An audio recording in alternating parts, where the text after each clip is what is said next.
Assalamualaikum warahmatullahi wabarakatuh. Salam Gung Mania, salam perkutut Nusantara. Hur.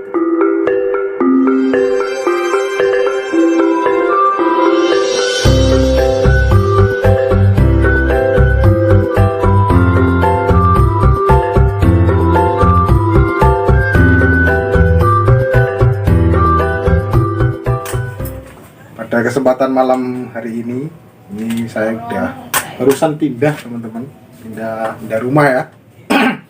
Jadi masih berantakan. Pada kesempatan malam hari ini saya mau membahas tentang perkutut dengan ciri laku. Ciri laku, kalau setahu saya sih perkutut sendiri itu ada dua kriteria ya. Yang berkaturanggan itu ada katuranggan ciri mati, yang kedua itu katuranggan ciri laku. Kalau ciri mati itu terdapat pada perkututnya sendiri. Jadi ada yang putih di bulunya, kakinya ada yang membelah, kukunya, jadi gitu. Jadi kalau ciri mati sendiri pada perkutut ya, khususnya itu ciri yang sudah patem atau pakem yang ada di dalam si perkutut sendiri. Itu ciri mati kalau menurut saya sih begitu. Tapi kalau perkutut ciri laku, setahu saya itu kalau ciri laku itu perkutut dengan perilakunya yang unik gitu. Kan banyak ada perilaku unik perkutut itu banyak sekali ya teman-teman ya. Jadi ada yang tidurnya di ada pakan, ada tidurnya di ada tempat air. Ada juga yang saya pernah temui itu perkututnya itu masuk ke dalam tempat air. Itu posisi tidurnya itu masuk ke dalam tempat air. Wah, itu keren banget kalau menurut saya itu. Itu perkutut punya teman saya ya. Itu saya mahar juga belum dapat itu perkututnya. Ini saya punya perkutut ciri laku Bodronoyo. Apa itu Bodronoyo ya? Jadi Bodronoyo sendiri itu parlambang, kalau saya ini parlambang apa itu Semar ya. Semar Badranaya ya. Jadi selalu perkututnya itu selalu mendongak ke atas atau apa itu jarang dia untuk menundukkan kepala gitu. Jadi perkututnya itu sendiri itu selalu mendongakkan kepala Bodronoyo. Jadi Bodronoyo sendiri itu kalau saya sih ciri laku perkutut sendiri ya.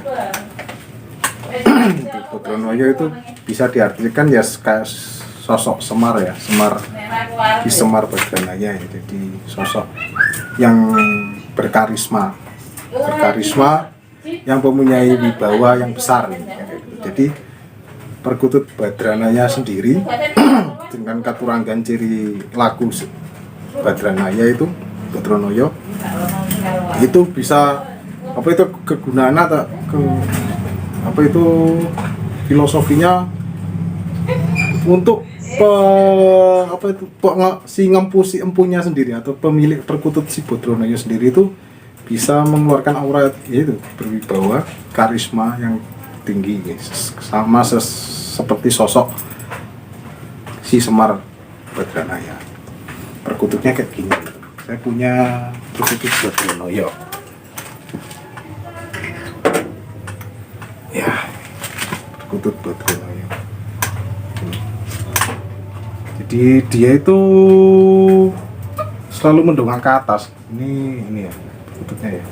Jadi nggak pernah. Jadi dongak dalam arti saya sendiri sih, kalau mendongak itu bukan dongak banget gitu loh, enggak loh ya. Kalau mendongak banget itu bisa jadi perkututnya kurang jemur atau bisa jadi penyakit telo itu loh. Itu kalau dongaknya terlalu over ya. Kalau ini dongaknya stabil, jadi cuma gini. Dongaknya nggak terlalu dongak banget, enggak. Kalau dongaknya sampai sampai ke atas itu ya, kalau menurut saya sih telo, perkutut telo. Itu perkutut Semar Bodronoyo. Aku punya yang Noroyono ini kemana ya? Next time kita akan bahas perkutut Noroyono. Nanti saya ambilkan, soalnya masih di kandang jadi satu ya perkututnya ya, jadi saya lupa yang mana, nanti saya ambilkan. Jadi itu perkutut Ki Semar Bodronoyo atau apa itu perkutut Bodronoyo itu. Terus pada kesempatan malam hari ini saya akan sedikit menceritakan cerita, santai-santai saya cerita apakah perkutut itu ada yang berioni. Ya itu kembali pemikiran kita masing-masing sih untuk si empu perkututnya sendiri. Kalau saya sendiri sih ini yang dibahas baru-baru sama teman-teman sih perkutut punden ya teman-teman ya, perkutut punden. Apakah perkutut punden itu yang perkutut yang tidurnya di punden ya? Iya memang iya, tapi belum tentu perkutut punden sendiri itu punya yoni. Jadi kalau menurut saya perkutut yang beryoni sendiri atau mempunyai yoni sendiri itu kalau dia cocok dengan si majikan atau si empunya sendiri, itu biasanya memberi pertanda. Pertandanya apa? Nah, pertandanya sebuah mimpi. Kalau saya sih gitu.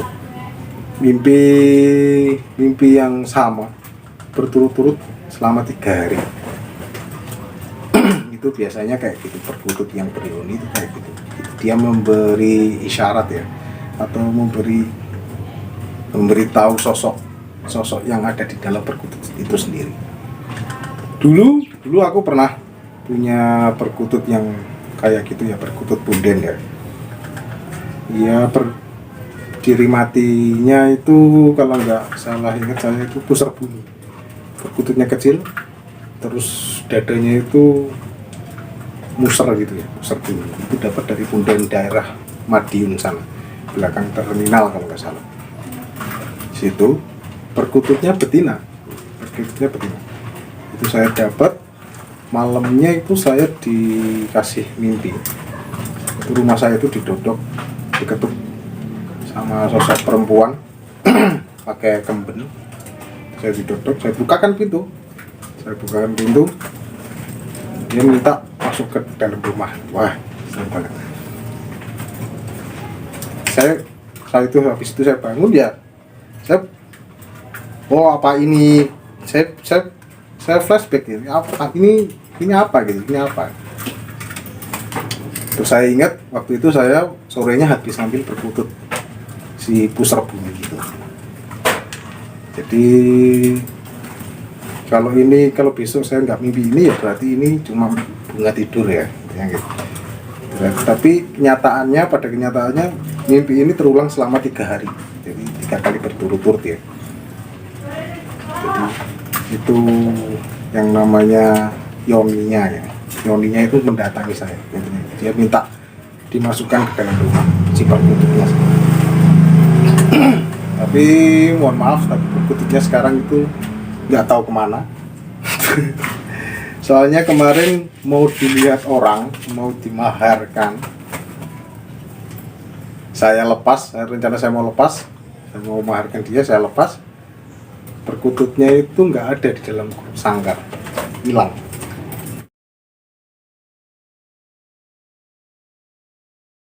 Tahu kemana. Jadi posisi sangkarnya sendiri itu juga masih menutup. Jadi perkututnya sendiri sudah nggak ada. Jadi nggak cocok kelihatannya sama si pemahar yang mau mahar dia kayaknya. Itu ciri-cirinya itu ya itu perkututnya itu jinak banget. Nggak kelebakan kayak perkutut baru dapat gitu, enggak. Perkututnya jinak banget. Perkututnya betina, terus dia mempunyai ciri mati yaitu tadi pusar bunyi. Sama badannya kecil kayak itu kayak apa ya, nanti saya kasih lihat fotonya nanti saya kirim, nanti saya kasih lihat. Badannya itu kayak ayam serama, kecil gitu, kecil pendek. Perkutut saya yang saya kasih nama pusar bunyi. Sekian teman-teman pengulasan Mas tentang perkutut ciri laku Bodronoyo dan cerita perkutut yang berioni ya, perkutut punden ya. Tapi ya semua itu kembali ke masing-masing ya, kembali ke masing-masing antara percaya sama enggaknya, kembali ke si pemilik perkutut itu sendiri. Wassalamualaikum warahmatullahi wabarakatuh. Salam Kung Mania, hidup Ngobyo, Hur.